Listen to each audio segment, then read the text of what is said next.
So we have Robin's talk, and then we're gonna have a quick tea break, and then we're gonna go to mayhem.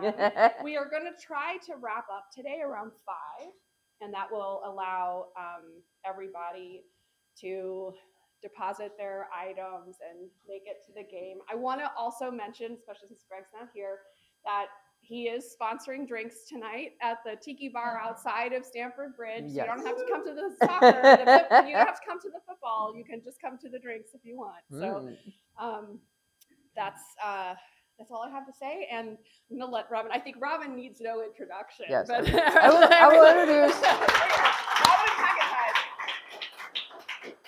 I really like how y'all saved the best for last. I too am looking forward to mayhem. So no. Okay, solving tech support mysteries. I had to throw in the double E's. It's a rule. I get docked on my pay if I don't. So, I'm the ExpressionEngine development liaison. I picked the name myself, and I can't spell it, so that was a terrible idea. I've been with Key Machine since 2002. I was grateful they changed the name. But yeah, and it was great. And I came in as a fanfic. Oh, it was Wild West. We're like, Yelly's not here, is he? Those guys were reminding me of it when they're like jamming the layout variables in there. I was like, that's like V1 stuff that we got away with. But anyway, I've been doing it for ages, since back on the forum, and I actually just really love it. It to me is very much like a puzzle. Not all of it. Some of it's bureaucratic, and I hate that part. But the problems are really interesting, or the how to do this is really interesting. I'm always finding something new too. So anyway, I'm going to talk about a day in my life, and you will be horrified. Because I do know, and that came out weird. This is not how I formatted it, but it doesn't really matter. If you wanted the really short version of my talk, this is it. Basically, the way I approach debugging, figuring out any of these issues, but largely debug, is I simplify and/or I replicate, and that solves 90% of 90% of the problems. I mean, that's it. It can be a little tedious, but that's how it's done. And I'm going to give you many examples of me not doing that and it taking hours and hours and hours. And then you look back and go, ooh, that was dumb. So a day in my life. It revolves largely around email, though we do now do some support through Slack, which I do like. I wake up in the morning. I get a giant ego. I'm like, my emails await. Let me go solve the world's problems. And then I open my first email. And my reads are edifying. And they're not wanting to post links to porn. So that was pretty much a win. This mystery here is solved. And this one is. Almost none of these did I quote, right? Everything's based on something real, but I redid it. No, this is real, including the red. I don't even know why they did that. So I solved this by putting it in the spam folder. Ta-da! So while it was not very edifying, it was quick, and I'm still feeling pretty good about myself. And then I get, this is actually really pretty typical. And I like these in many ways because you know it's somebody who's not you guys, right? If it were you guys, I'd be, what is up with that, please? But no, it's probably somebody on 2 or 3 or, a current one, and they're just lost, right? And I love helping those people, right? Because they need it, right? I can't be like, you should know that, because they shouldn't, and that's fine. So you get this email. What is the first thing you do? You reply with, oh, that's way too complicated.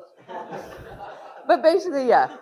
What exactly is happening? You don't ask for a screenshot, because if they know how to do one, they'll send you one.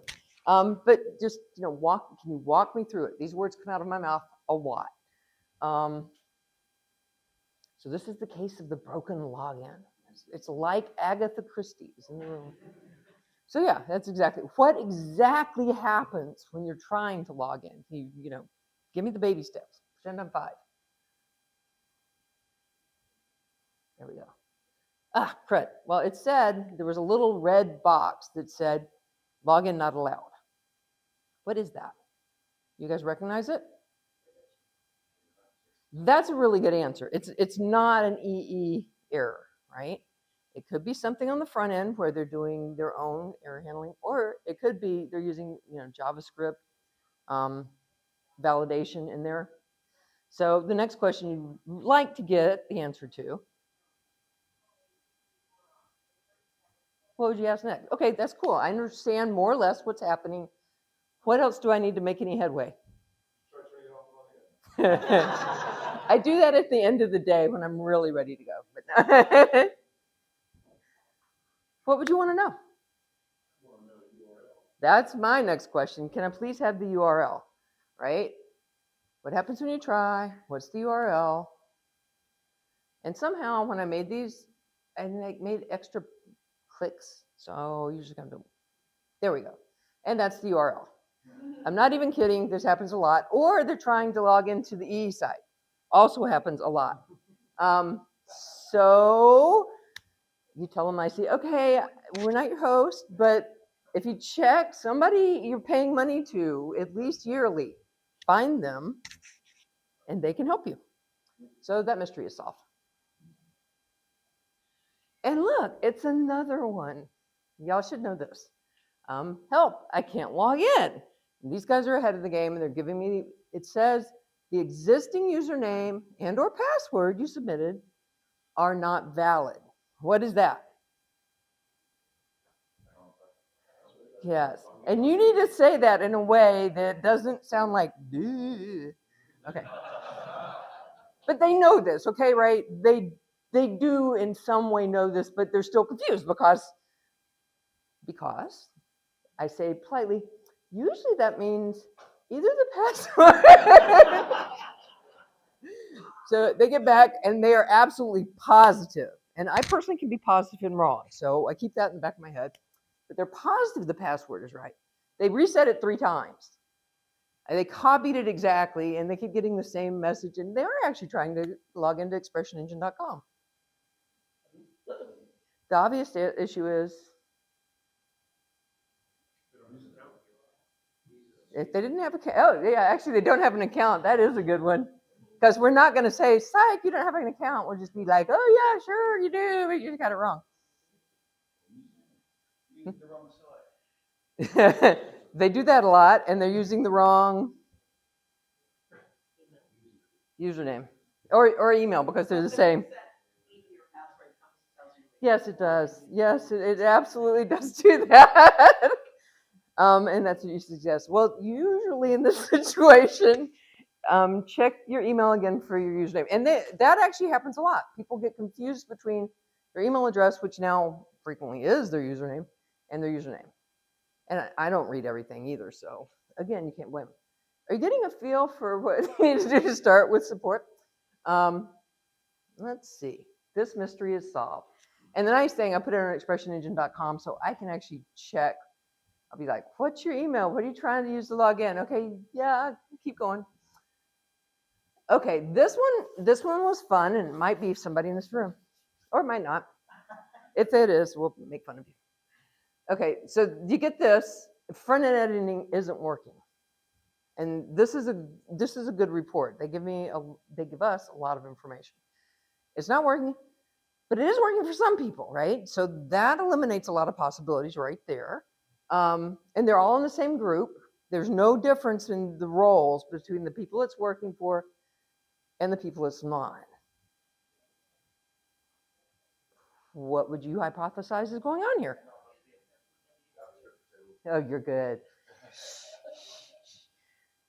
Take it a step back. Some of the people aren't logged in. If you're not logged in, you're not going to see anything. And it eliminated a lot that some people are logged in. Okay, so I tell them that. Oh, crud.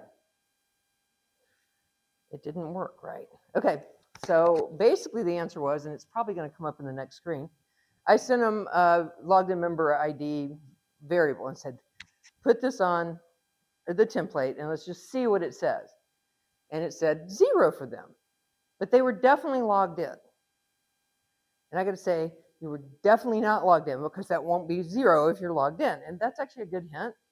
When I say simplify things, let's eliminate the easy ones. And Bree was totally right. What's happening, they didn't have a cookie domain set.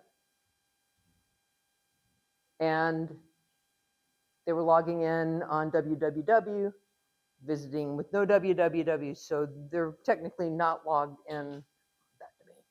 Other people were doing it from the full domain. So yeah, not a hard one, but yes, you're definitely not logged in if that's happening. This one, since I'm picking on everybody else, is embarrassing for me. And this is really based on a real one. Basically, somebody said, you know, I got an issue with store. I'm getting a deprecation error. It's a higher level PHP. This isn't a deal breaker or anything. I just need to know where to drop in an issue. I'm like, oh, no problem. Here's the link. Carthrob, you can put it up here. Thanks, but I'm using store. They told me like 4 times in 4 different emails, and I kept going, oh, here's the link to this. No, it was not Carthrob. It was store. And it was just sad. But they were very nice about it. It's not just the users that get a thing stuck in their head. I'd just been changing some URLs for stuff, and I was just oblivious. Okay, let's see. So that's solved. I was being a big dork. And they were very nice about it. Okay, this is also something that shows up a lot, especially with users who've kind of been turned loose with it on their own. It's probably been running for a long time, and you'll get something like, and it very frequently is this, help, I need to change, and it's usually the boss, change the address or something in the footer or an email address. What do you say when these come in? And they haven't told you anything else, but they need to change, like, they show you, here's my site, and that address in the bottom there. And it needs to be across all the pages. What's the answer? That is the answer. That's exactly the answer. My answer is, you know, expression is complicated. It could be a number of places. Are you still in contact with the person who helped develop your site? And yes, my boss gave me their email address. I just, you know, there's a link to you in the footer, so I send it. I get a lot, our link is in there. We get people who are lost, and that's fine. Yeah, this is important, and we're going to talk about it in a little bit more detail.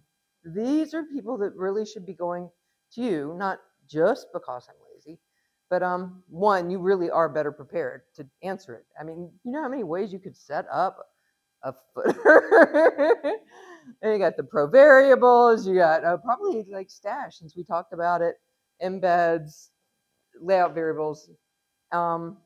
If I can keep that contact between the original developer and the client, that's the best thing for everybody. Me, the client, you, and I will definitely try and do that. A word on how we do support. We do have paid support. What I usually do is anybody who comes in, I will help them to the extent I possibly can without logging in or FTP. Any of that, they really need to get on a support plan with very few exceptions. Basically, if I'm like, I'm trying to figure out if this is a bug. But I will do, you know, I'll try and walk them through it. I'm like, do you have a template group named embeds? But we don't really want to do that. And I don't want them on our support when they would be much better on your support. So this is all really, really pretty typical day for me. So my clients are very varied. They're you guys, and they're your clients, or they should be. And the first thing I was trying, I think it's really important to be kind. Especially we have a variety of people that are not tech at all. They don't know the words. I frequently don't know the words, right? You need to walk it through them with them in baby steps, and just give them as much information as they seem to want, right? Maybe they want you to go in and just fix something, but maybe they're really interested. Most of them are actually pretty interested in stuff. Just be kind, be gentle with them. Get them on support plans as you possibly can.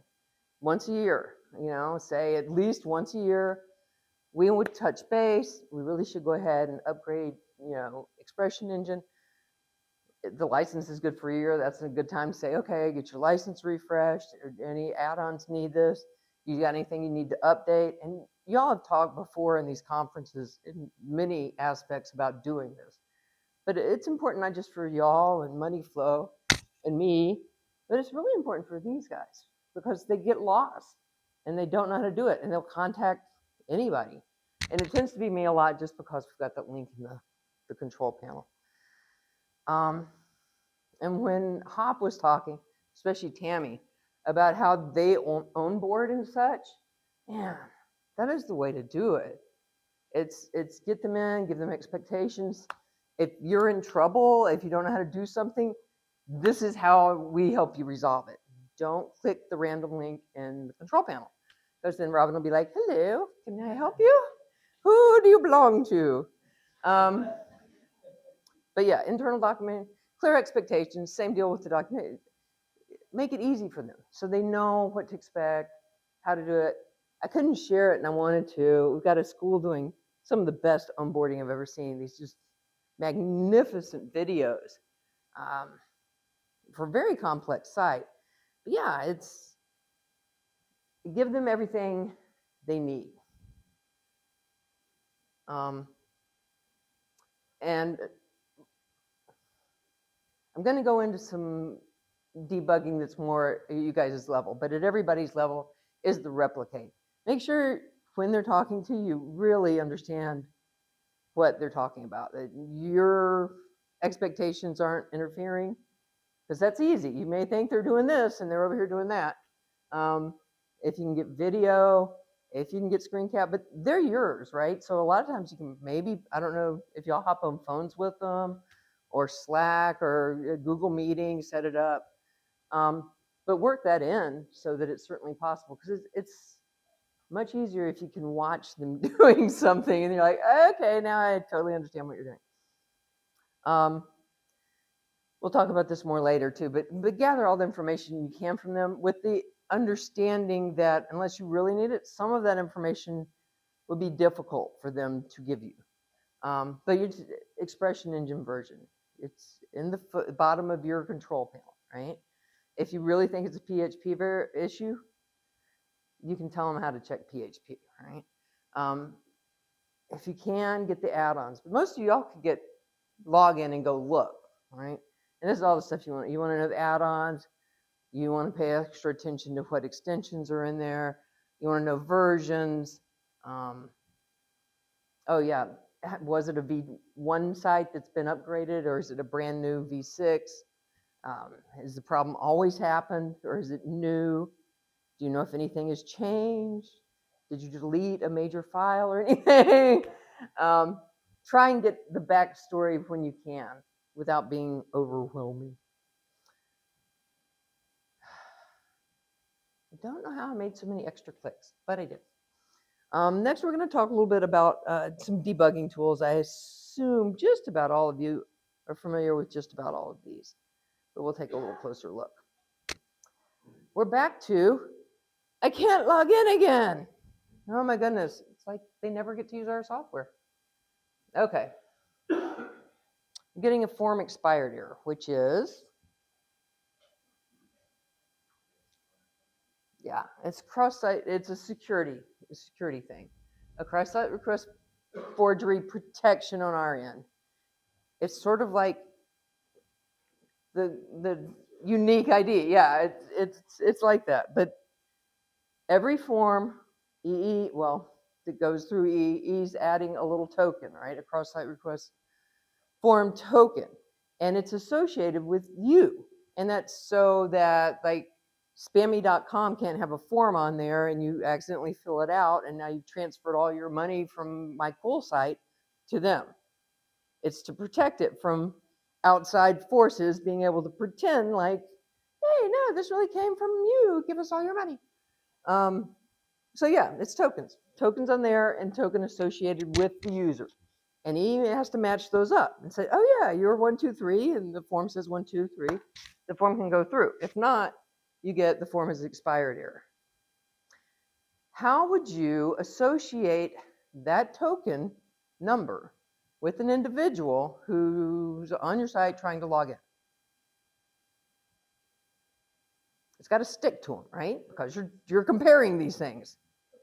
Yeah. cookies. That's pretty much what you're going to have to use. Bree's cheating. She got my work notes. It's exactly cookies. So what we do, and since we're talking tools here, the tool we're looking at right now is browser debugging, and I do a lot with just browser debugging to figure out what's going on. In this case, we do see, hey, look, it is setting the token as it should be. So there are a couple things that could be going on, but the most likely thing is cookies. And sure enough, there are no cookies stored, right? We look at the browser and they're just none. Why are there none? That's not good. Oh, come on. Oh, yay. They're all supposed to plonk out together, but whatever. Okay, there are a number of cookie settings, and again, you guys are familiar. I won't spend much time. There's a cookie domain, which solves that www, no www thing. A cookie path, which is mostly in this. Same with prefix. The cookies over HTTP has to do with, you can't say with JavaScript. Send cookies securely. That means you have to what? Yeah, it has to be encrypted, or it doesn't set it. And this is interesting. We actually changed how we handled that in V6.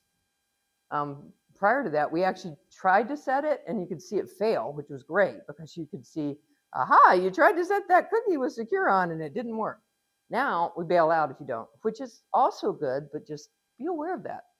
I told Tom the other day, it should show the cookie failing, and he's like, it's not. So I looked dumb. But anyway, if it had been in V5, it would have worked.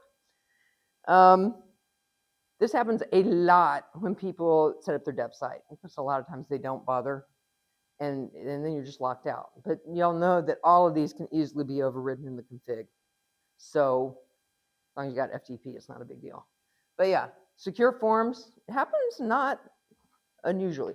It's also the very first check on the form, right?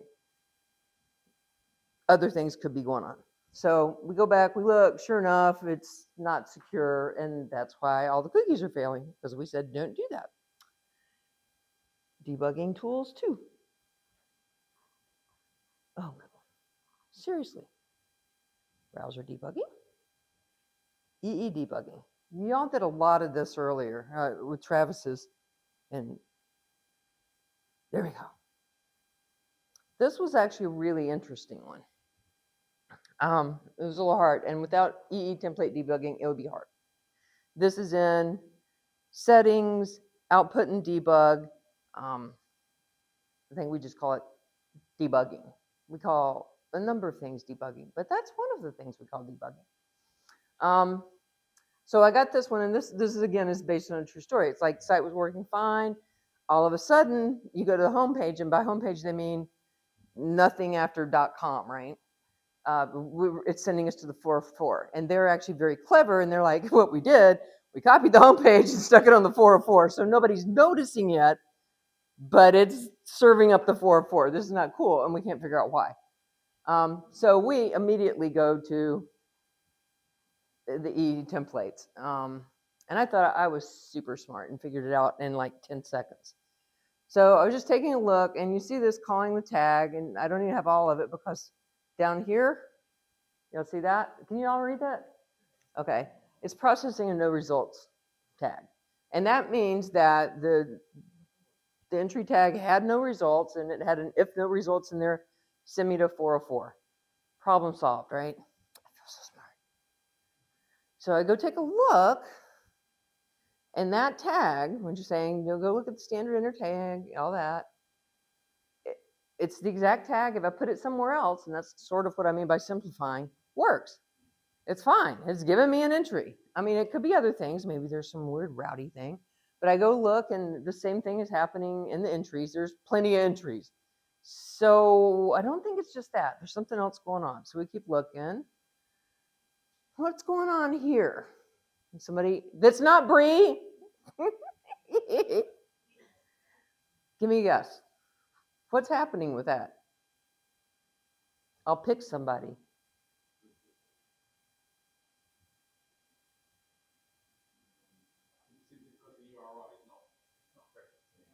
Right, and when it's not specified, what's it going to serve up? It'll serve up the the default, and you set your default to, what you want. It's defaulting to this, which is blatantly not right. If you're wondering, like you would expect, it was like home index. Something really weird is going on there. So, and no guesses yet, because we're going to keep looking at the template debug. You'll know it tries to see what the actual tags are processing, which is really helpful. It also gives you, sorry, I meant to ask this. One thing I looked at in simplifying, this is giving you that inner whatever template. This, which is just got the home with the first segment, the template group in it, is working. Okay, that's a hint, and it's also a really good opportunity. You can load those up side by side and go through the debugging and see where they differ, right? So I took a look at the templates. The queries. The top is the one that works, and the bottom is the one that sends you to the 404 land.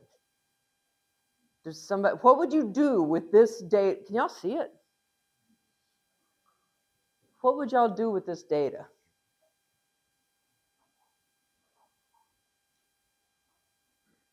This one is good. This one sends us to that weird inner whatever. Where would you go look next? Keep reading, you're right. Show off. Yeah, that's exactly what you do. Since it's not actually on, and I don't want to get out of this or I'll never get back. But yeah. Oh, come on. I put a picture of it. But that's exactly what it is. It was structure, and if you have just a slash in structure, it treats it as the home page. And in this case, it was an entry that was pointing to that weird template, and it was closed, so it was not going to pull up. And so it was, you were just getting nothing but the 404 page. So that was not great. And I would have shown you a picture, but I somehow goobered that up. Okay, this is boring, and I'm doing it quickly, but it's a thing to know. Also, a bunch of different ways you now put errors, right? The first is in settings. In the settings, you can either show it to nobody, which is terrible, super admins only, which is solid, and I personally would run with it on that, but people's opinions vary. And then everyone, which you would never run with except in development, and maybe leave your development server on that way. You also have in the config file, you have an override that lets you do those same things, 0 and 1, 2. Cool. However, and these are the ones you need to be a little more aware of, both the admin.php, or if you rename it, and both index, so the front end index and the index inside the system folder, if you keep that under root, have debugging. Sometimes those get released from dev, and you need to be careful about that, right? It's definitely something to keep an eye on. Also, if you grab it down from the repo, I don't know if when we build the repo, it changes it to not show debugging, but I don't know if you just grab the raw files, if it does. It didn't at one point. Anyway, pay attention to that. And if you're wondering, why are my errors showing? If that's set, it will override the other stuff because it's going right through those files. Okay, so put that in the back of your head. This is file-based debugging, and it doesn't get as much love, but I really like it. You have to add a couple of lines to the config file, and you have to create a writable log folder. And then what it'll do, you can set levels. The level 1 is error, and it'll catch PHP errors. It'll catch a lot of things that aren't truly errors if you've added, which is terrible, but every now and then we have to, an error, and I suppressed it, it'll still show up in here, right? So if you see something and it's not an emergency situation, but it is really useful to be able to do this, I would turn it on at least at the beginning of a dev site spinning up. I find it really useful. Sometimes I don't see an error that somebody's reporting to me. It just doesn't show on my browser. But if I go look, it is getting recorded. It just has to do with how our redirects work. This is really useful. Like, leave it on for a while and then just go look and see if there's anything important there. I wouldn't leave it on in a live site for more than a limited amount of time. But it's incredibly useful. Oh, and I ran through this already. Did it work? And there was a structure thing. This goobered up. I'm not sure why. Hang on a sec. It's because I have like 8 copies of it.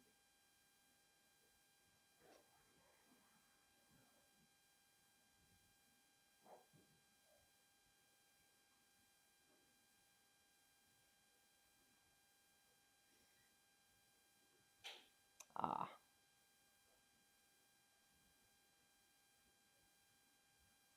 So this is what the log file would look like with a bunch of errors.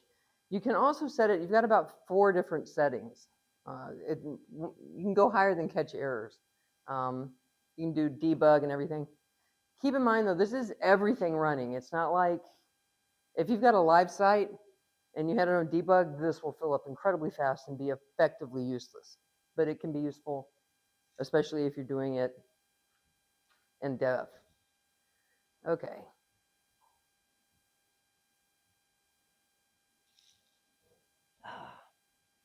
Hang on. Sorry about that. It somehow have duplicates all over the place. How am I doing on time? Okay, I'm good.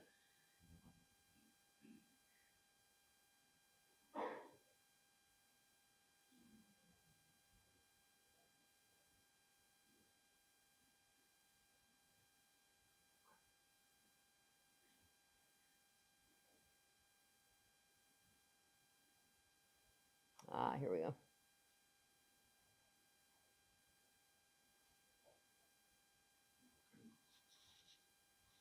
Okay.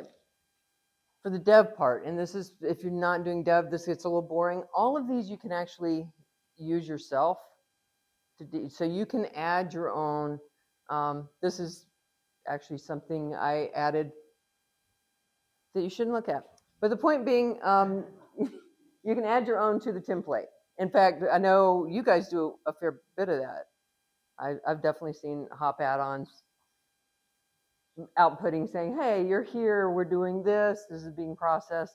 I actually think it's a really good idea. It makes it easier for you, makes it easier for users.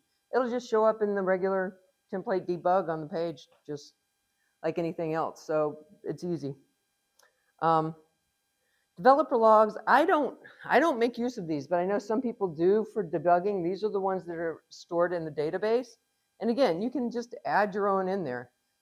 We do a lot of that automatically when, like, we catch your add-on using a deprecated function, we'll trigger and say this is in there. But you can use it for your own logging. Some people prefer it. I prefer the file-based. Pros and cons either way, but you can do it is the point. If you're trying to figure out something, this is really, really useful. This is the file logging. This is the one that writes to the logs file. I use this the most when I'm really trying to figure something out, and they will be everywhere. They will sometimes say log error A, log error B, log, because I'm trying to figure out where it's failing, right? And when you reach the end of the alphabet, you know, and you can just squish it up, right? And you can use it to zero in really nicely that way. Not really nicely, it's horribly painful and takes a long time.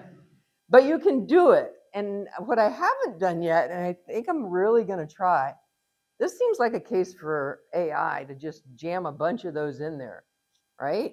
That would be really easy on a really extremely tedious and boring job. And then you see how far it gets, and you zero in. And the really hard ones, I almost always, and I didn't with yours, Bree, but I was going to have to, and I was trying to avoid it. This is, we weren't using names. Yeah. Bree's, not Bree's issue, some other person that we don't know. And then this never comes up, and I haven't used this much lately. I don't think I've used it this year, and you can get away with the same data without using it. But we do have a benchmark class in there. It's how we figure out how the total time to processing. It has been incredibly useful for me a few times when somebody's, why is this, especially like extensions, we'll get the start and the end, right? But we don't get like the 5 extensions rolling through it. You can use it to basically put points and say, how long does it take to get from A to B? If you need that, it's really, it's kind of nifty. It's just, you could do it other ways, but it's really, really easy to do it with EE. And if you're trying to find where something's bogging down and you can't get close enough with what you've got there, add your own. Okay. And sorry, you guys got like, yes. Ha. Okay, we're still good. We're done at 2:30, right? Okay, so I wanted to see what you guys do with a couple of these. And both of these two are true cases, and both gave me fits. And this is the case of the missing modifiers. And I'll give you all the details. And we nailed the details out pretty easy because it didn't make sense. Just there was one site, and the modifiers just, if you modified a variable, it disappeared. It just wasn't there. Now, somebody smart had looked at it before, and this was running on Mariah database. I believe it was Mariah 10. And Mariah in V6 changed how it handles, it deprecated and changed how it handles default UTF. Anyway, it's tedious, and I only know this because I ran into a trouble with it one other time. And somebody smart had already looked at it and said, I'm not sure about the encoding here. And it was all, what is it, MB3 or whatever, which Maria was not happy about. We turned on debugging, we get no errors. I did a comparison of the template. There was nothing in the template to give us a hint, nothing. I did it against one that worked versus one that didn't, identical. What else? Checked PHP versions, they were the same. I got a copy of the database because maybe the data was corrupted, or no, it was fine. I converted it to MB4 and it still was fine on mine, but that wasn't helpful. But we put it up there. I'm like, try that one. No, it still didn't work. So then I was like, Tom, I'm really stuck. I'm completely out of ideas, right? What would you guys have done at that point? There are two ways I can see going at it. And I think we went with the easier way first, which worked. Yeah. Yeah, but see, I did that. I sort of did that. I did that with the database because I really thought it was the database. I would have bet y'all money it was the database. But yeah, what else could you change? Not just the database, but he's on the right path. I tried it with just the database. What else could you try? Y'all are terrible. I'm not hiring any of you. Yeah, permission, but I had the database. Oh, you mean file permissions? No, wasn't that? That was sort of a good idea. What'd you say? PHP, but we had the same version of PHP. It could be something, but you did at least expect an error, right? Now, how did I set mine up? I got the database, right? I dropped a clean, same version of it in there. I either disabled or added in some add-ons. Are we testing identical as far as we can? No. Well, what Tom did, that would be good. With what? You've got another database using the same.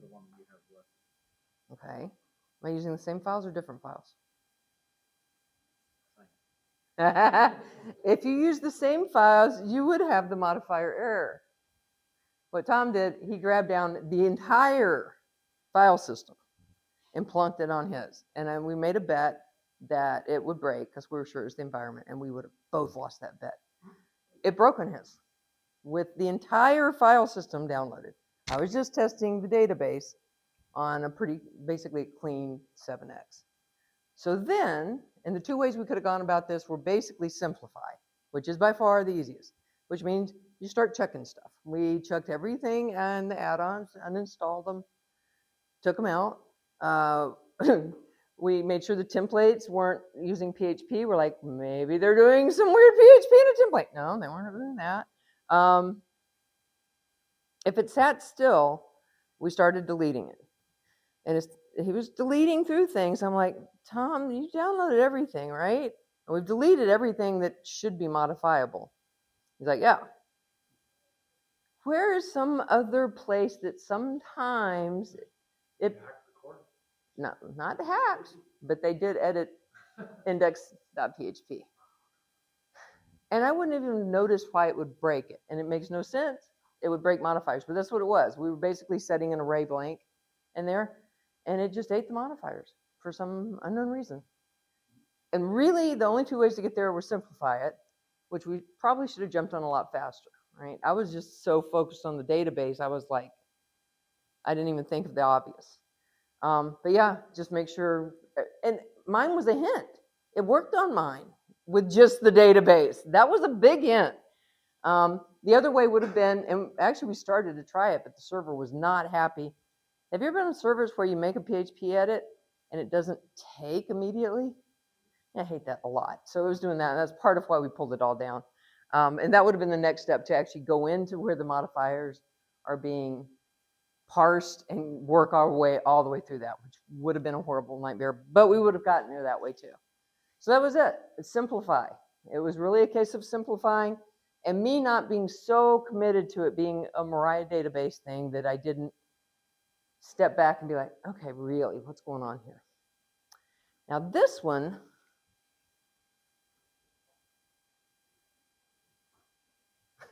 is why do I feel, this one also took me a very long time. And this, I don't know if you're used, and it's the last one, and then we can have tea and donuts.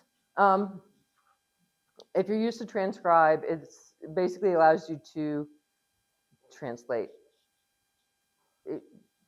EE sites. And he had a case where, I'm going to jump out of this. I've got this one actually set up, and that's why it's the last one, because once I get out of here, I can't get back in.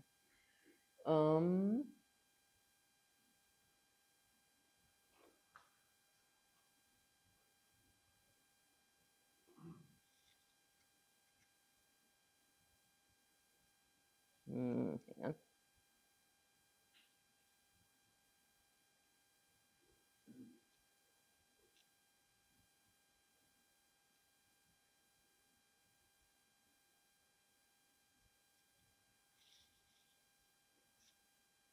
Make that bigger.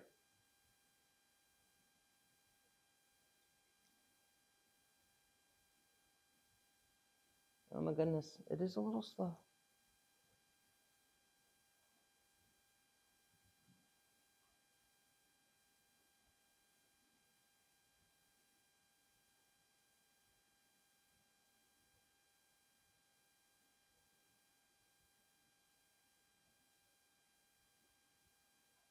Okay, so what we've got going on here is just a really simple little language switcher. We have two languages, English and Irish, out of celebration for where we are. And also that was just what it was originally. But we've got these two, and they work like they should, and I have my debug on. So right now I'm telling you I'm currently on English. I've got two languages, English and Irish. Right now I'm on English, and here are all my English dogs. If I switch over to Irish, it works. I'm on Irish. I've got a golden Irish and a pug, because I thought that was clearly an Irish dog, and the rat terrier Irish dog. So this is all working fine. Where you ran into a trouble with it, and this was interesting to me anyway, and if you pretend, I'll be happy. If you had a single variable. Now, pugs only are Irish, if that makes sense, and you saw this in the list, right? And so they should only show up when you're on the Irish side. But it's broken, right? It's showing up. I couldn't figure this out. I couldn't replicate either. So what are the first things you would want to do?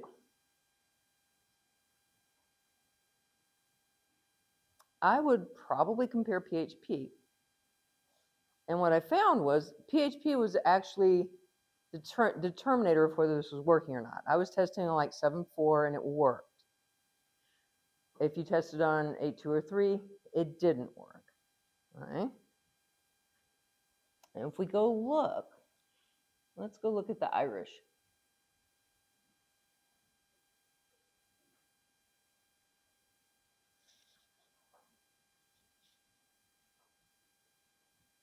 Everything looks really pretty normal. Here's our variable, or sorry, a tag. All this looks good. So why is it not coming back the right stuff, right? Why are we getting that? Take a look at the queries. And I'll tell you this, because we don't have much time, and I want to see where you think the query is coming from.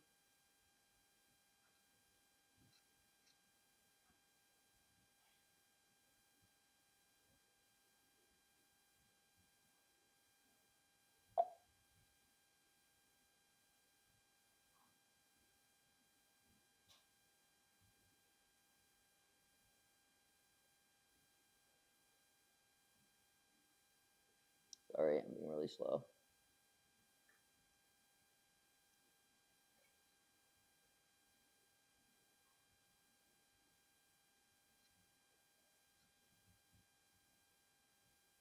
Okay.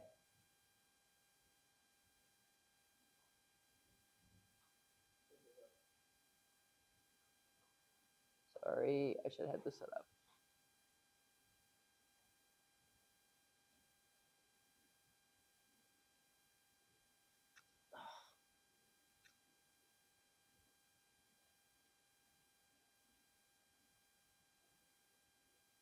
And it's here because I looked at it.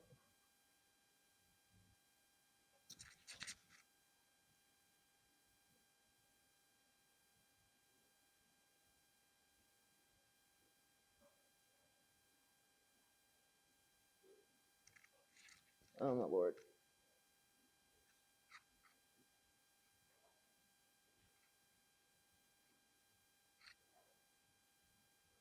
Well, why am I not finding it?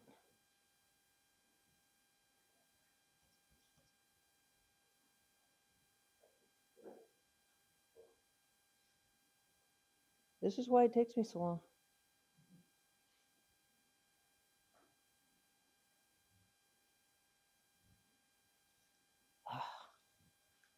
Oh, wait. This is why. Okay. It's working right now. Well, it's not, but it looks like it's working. If you flip it into 7.4, what happens is one of these is telling it the entry ID needs to be yes, which it never is. Does that make sense? So it's actually a bug that makes it work in 7. And when we fixed the bug in 8, it broke transcribe, which is just kind of weird.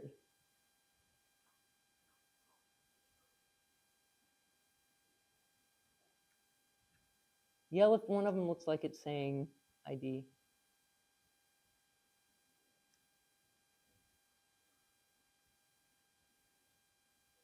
Oh, come on.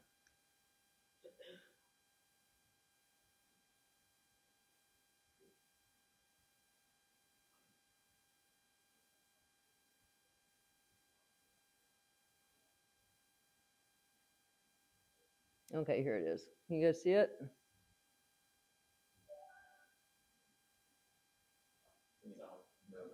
Yeah. Yeah, I gotta make it bigger. Okay.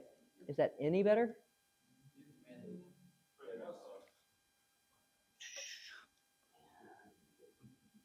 Okay. Better? Okay, how about that? Oh my goodness. Now I lost it. It's your fault. Okay, come on. Where are you? Yes. Okay, now can you see it? Okay, so this is basically when the channel builds a query to come up with it. And somehow in there, it's getting that the entry ID should be Y. That will always be no, which is what we want in this particular case. Don't ask why. If we switch it to 8, it doesn't do that. my first thing was to track down where the heck it's telling it the entry ID is Y. Where would you look for that? Basically, I was looking all over for extensions, right? To me, that screams an extension. We have hooks all over that to let you manipulate that data. But it wasn't. And this is like one of the one times I used AI. I couldn't find it. I was like, where is this coming from? And it's coming actually from the mod transcribe file, which you wouldn't think to do it, but all it's doing is setting an entry ID to the integer 0. And for some reason, when we go through the switches that say if template parameter is Y or yes or 1, make it all be the same thing. In 7, that was coming out Y. And in 8, it properly comes out as 0. Does that make sense? So the actual error made it work. And once we fixed that error, it broke. And this just took forever because it shouldn't have been Y. And I did not even know that you could define it for another tag in mod transcribe. But that's what we did, and AI figured it out for me. Okay, so these were the hard, icky ones that we ended with. And be really happy I didn't make you do the glob one, which took me days out of my life and never understood it. With what, Docker? Okay, and that's it.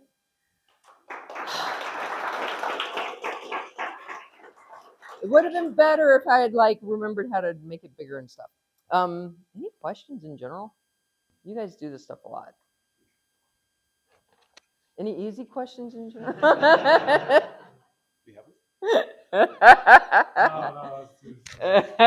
It was a really hard. It was the Docker glob thing, wasn't it? It's a monologue question. Oh, crud! I forgot. I installed Monologue. It's on here. What's monologue? It's 7.6. I totally forgot I installed it because I was going to show it off, and then I got all stressed. Simple, though, just wondering how will the log structure of the things change with monologue? It's basically as far as I know, and I am not an expert. That's part of why I didn't present it. But now you ask it, I have to show you really quick. So Monologue is coming in 7.6, as far as I know. And it's basically, it handles where the logging is sent to, if that makes sense. You can send it to the database, you can send it to APIs, you can send emails. It consolidates. We really do have logging in a lot of different ways. It gives you a lot of control over what is logged, where. I'm still not very good with it at all, but I did get it installed. I'll throw it up really quickly. It's really pretty slick. There we go.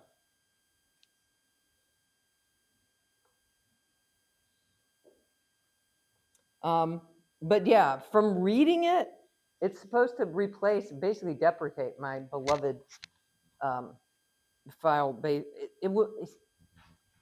It will replace the one that exists now, but if you still want file-based logging, you can have it, if that makes sense.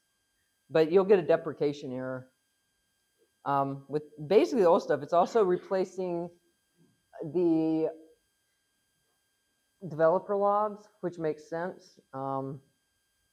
It's not replacing consent logs or email logs because those are a different thing. But I have not, honestly, gotten to fully play with it. But I did get it installed, and I do have it up. And it's in the tools.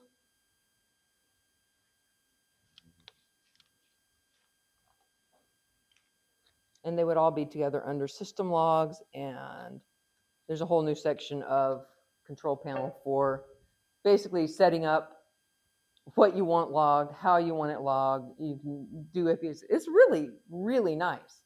But I have not,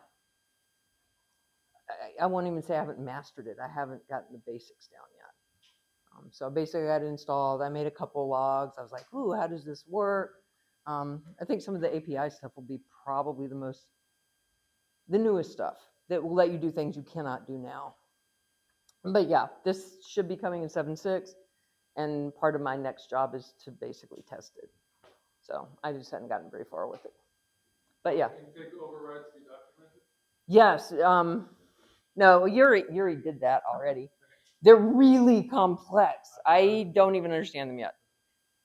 There's an actual extra config file.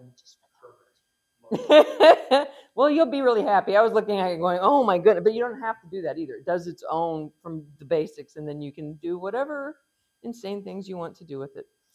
But yeah, this is a monologue, and it is actually a big introduction in 7.6.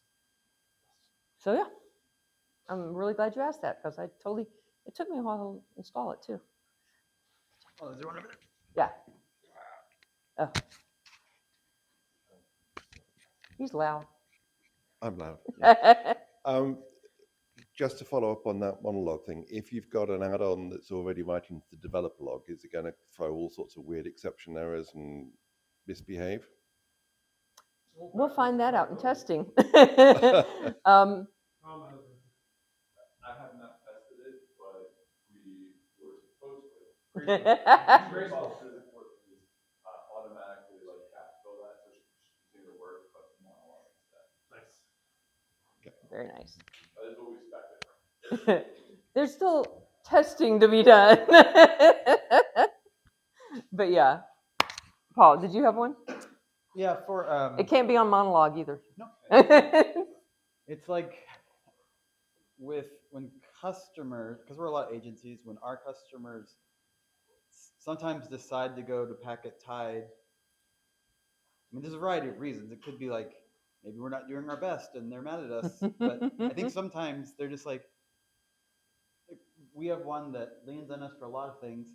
Their forms are getting spammed. Then they do a ticket to you. I'm just kind of like, Yeah, they she's CC not going us. to know. She's happy to like. I can write back, I am not the boss of him. But it's just like, I don't know. It's hard to route traffic because I think oftentimes it's someone that joins that company. Oh, we own a license. And so they just maybe kind of want to literally take ownership of that license. So they just want to utilize it.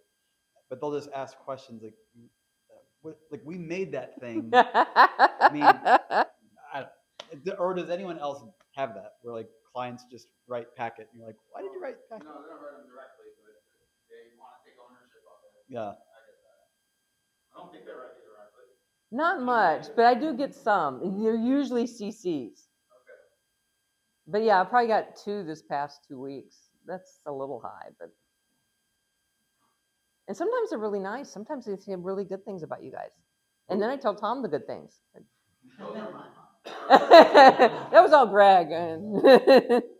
But yeah, no, they don't bug it. Bug is not the right word. They don't contact us very often to talk about you guys. And I only pass it on if it's good. So. Thanks for all you do. I enjoyed not solving your problem for like 5 days. Okay, tea time.